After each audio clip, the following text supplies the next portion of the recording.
나는 전능하신 아버지 하나님, 천지의 창조주를 믿습니다. 나는 그의 유일하신 아들, 우리 주 예수 그리스도를 믿습니다.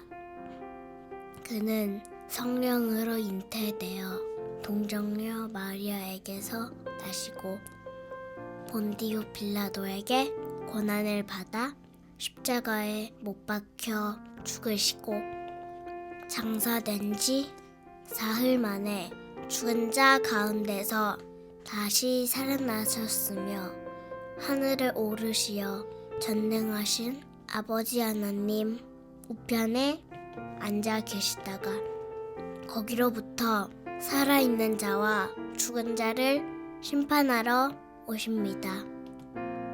나는 성령을 믿으며 거룩한 공교회와 성도의 교제와 죄를 용서받는 것과 몸의 부활과 영생을 믿습니다. 아멘.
지난 11일 광주에서 공사 중이던 아파트가 붕괴되는 충격적인 사고가 있었습니다.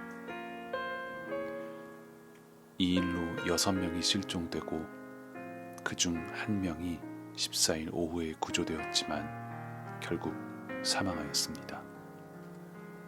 그리고 여전히 5명의 사람들을 찾고 있습니다. 하루빨리 남은 실종자들을 찾을 수 있길, 부디 하나님께서 이들과 함께 해주시길, 이 일을 위해 수고하며 애쓰는 모든 사람들에게 희망과 용기와 지혜를 주시길, 가장 애타게 이 시간을 보내고 있을 가족들과 하나님께서 함께 하시길, 그리고 이 사건을 돌아보며 원인을 정확하게 찾고 분명한 책임을 규명하여 사람의 끝없는 욕심으로 인해 건물이 무너지고 생명이 죽어가는 일이 다시는 재발하지 않길 기도합니다.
요한복음 2장 1절부터 11절 말씀.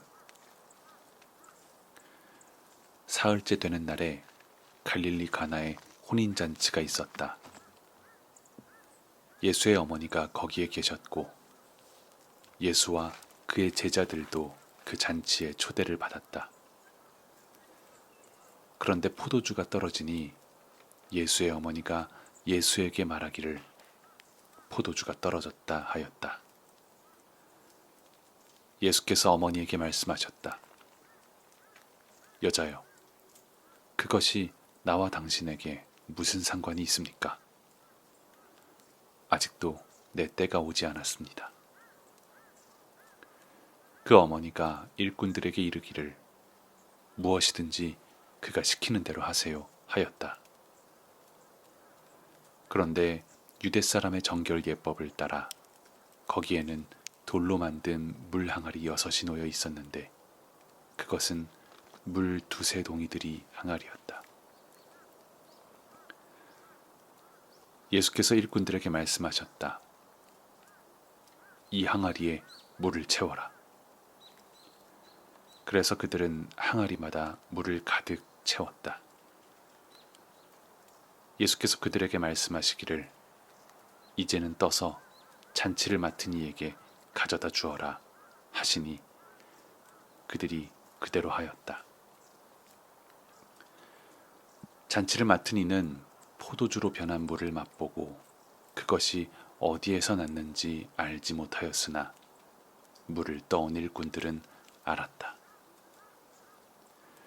그래서 잔치를 맡은 이는 신랑을 불러서 그에게 말하기를 누구든지 먼저 좋은 포도주를 내놓고 손님들이 취한 뒤에 덜 좋은 것을 내놓는데 그대는 이렇게 좋은 포도주를 지금까지 남겨두었구려 하였다. 예수께서 이 첫 번 표징을 갈릴리 가나에서 행하여 자기의 영광을 드러내시니 그의 제자들이 그를 믿게 되었다. 아멘. 혼인잔치에 포도주가 떨어졌습니다.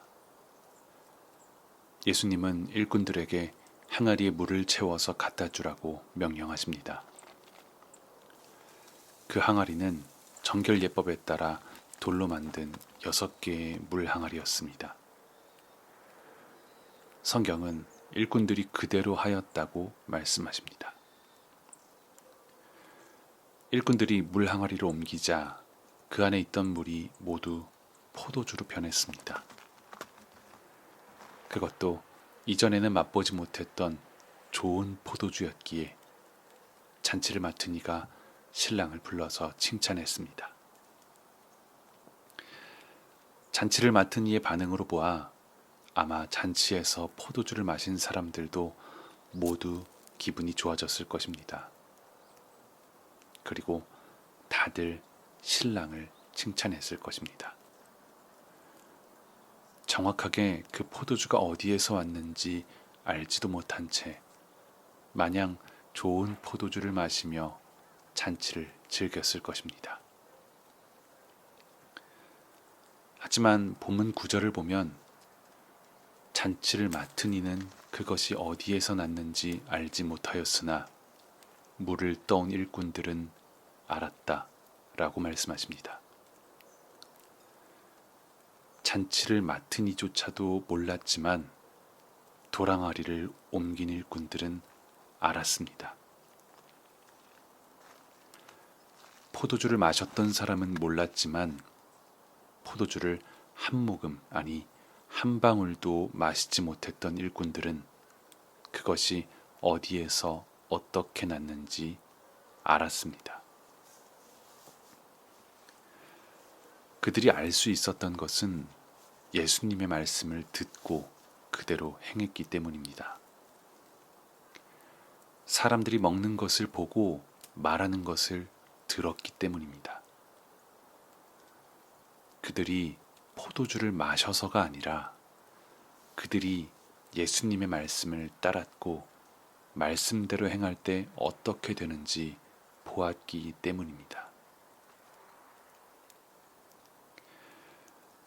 이 가나의 혼인잔치에서 잔치를 가장 풍성히 누린 사람은 누구일까요?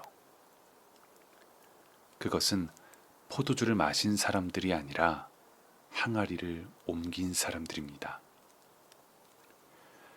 그들은 다른 사람들이 볼 때는 잔치를 조금도 누리지 못한 일꾼들입니다.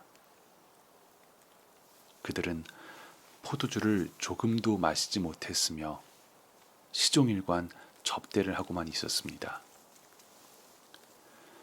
하지만 그들은 포도주가 어떻게 만들어졌는지 알았습니다. 맛보지는 않았지만 누가 그 포도주를 만들었는지도 알았습니다. 그러니 가나의 혼인잔치를 통해 예수님을 알게 된 일꾼들이 이 잔치를 진짜 누리게 된 사람들입니다. 어쩌면 우리는 지난 한 주 동안도 참 좋은 포도주를 맛보았을지 모릅니다. 그것이 우리가 들었던 좋은 말들, 좋은 사람들과의 관계, 맛있는 음식이나 우리에게 필요할 때 주어진 물질일 수도 있습니다.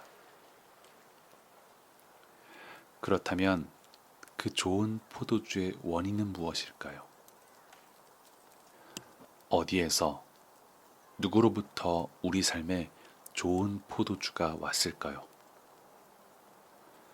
이 사람 혹은 저 사람 덕분에 이런 좋은 포도주를 얻었다고, 그것 때문에 혹은 그 일 때문에 이런 좋은 포도주를 얻었다고, 아니면 정말 운이 좋아서, 아니면 나 자신이 잘했기 때문에 이런 좋은 포도주를 마시게 되었다고 생각할지도 모릅니다. 하지만 우리 삶에 가장 값진 포도주를 주신 분은 예수님이십니다. 그 일, 그 이유, 그 사람, 혹은 나 자신, 아니면 어떤 행운 때문이 아니라 예수님이 계셨기 때문에 좋은 포도주가 공급될 수 있었습니다. 예수님이 아니었다면 절대 우리 삶에 포도주는 없었습니다. 만약 우리 삶에 주어진 좋은 포도주의 근원을 예수님이 아닌 다른 곳에서 찾는다면 우리는 잔치를 맡은 사람과 다를 바 없습니다. 우리도 좋은 포도주를 주신 예수님이 계신데 엉뚱하게 신랑을 칭찬하는 것과 마찬가지입니다. 여러분은 어떤 사람이 되고 싶습니까? 포도주를 마시며 신랑을 칭찬하는 사람?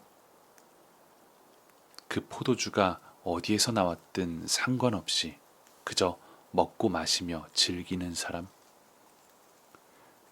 아니면 포도주는 마시지 못하더라도 예수님의 말씀을 듣고 행하여 예수님을 알게 되는 사람? 우리 삶에 좋은 포도주가 공급되는 일이 있다면 그 자체로 즐거워하고 포도주에만 빠지지 마십시오. 이 포도주를 주신 분이 누구인가? 이 좋은 포도주가 어떻게 나올 수 있었나? 깊이 고민하고 생각하며 기도하십시오. 우리 삶은 포도주로 인해 기쁜 것이 아니라 포도주를 주시는 분으로 인해서 기쁜 것입니다. 나그네의 삶은 이 땅에서의 풍족함으로 인해서 행복한 것이 아니라 필요한 것을 채워주시는 분으로 인해서 행복한 것입니다. 한 주간을 살면서 매 끼니마다 모든 일마다 작은 물질에도 이것을 주신 분이 누구인가 생각하십시오. 말씀 속 잔치를 맡은 사람처럼 그저 이야, 신랑이 대단하네 라고 착각하지 마시고 일꾼을 찾고 물어보며 옆에 계신 예수님을 알게 되시길 바랍니다.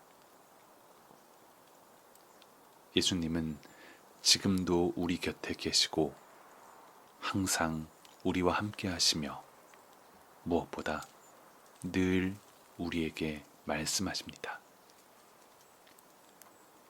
잠깐의 이 세상의 잔치에서 엉뚱한 사람이 아닌 진정한 공급자를 알고 믿는 예수님의 제자된 나그네가 되시길 간절히 진심으로 축복합니다.